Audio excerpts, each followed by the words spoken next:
try to be useful. Do things that are useful to your fellow human beings, to the world. It's very hard to be useful. Are you contributing more than you consume? Try to have a positive net contribution to society. I think that's the thing to aim for. Not to try to be sort of a leader for the sake of being a leader or whatever. If you can live a useful life, that is a good life. A life worth having lived.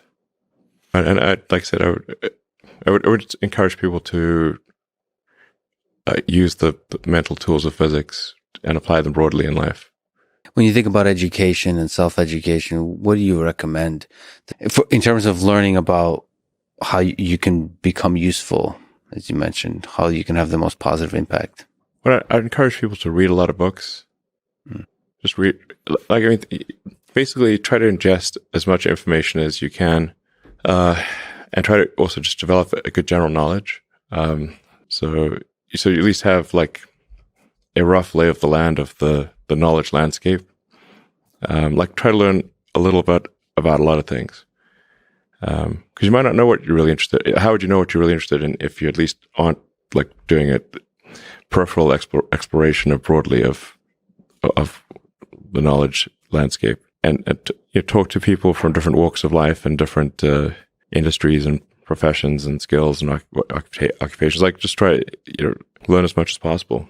Yeah, what's the meaning of life and all, But just generally, like I said, I would encourage people to read broadly in many different subject areas, and then try to find something where there's an overlap of your talents and what you're interested in. So people may be good at something, or they may have skill at a particular thing, but they don't like doing it. Mm-hmm. So you want to try to find a thing where that's a good combination of the things that you're inherently good at, but you also like doing. And reading is a super fast shortcut to figure out where are you both good at it, you like doing it, and it will actually have positive impact. Well, you got to learn about things somehow. So reading a broad range, just really read it. At one point when I was a kid, I read through the encyclopedia. So that was pretty helpful. Maybe read through the condensed version of the Encyclopedia Britannica. I'd recommend that. You can always skip subjects where you read a few paragraphs and you know you're not interested, just jump to the next one. So read the encyclopedia or skim through it. But I put a lot of stock and certainly have a lot of respect for someone who puts in an honest day's work to do useful things, and just generally to have not a zero sum mindset or have more of a grow the pie mindset.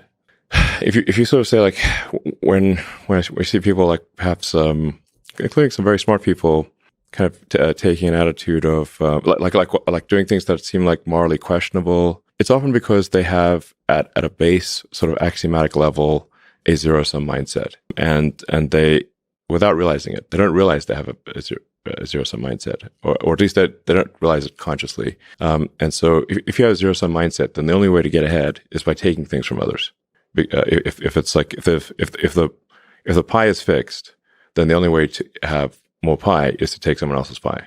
But this is false. Obviously the pie has grown dramatically over time, the economic pie. In reality, you can have, overuse this analogy, you can have there's a lot of pie. Yeah. Pie is not fixed. Yes. So you really want to make sure you're not operating without realizing it from a zero sum mindset, where the only way to get ahead is to take things from others. Then that's going to result in you trying to take things from others, which is not good. It's much better to work on adding to the economic pie. Maybe, creating, like I said, creating more than you consume.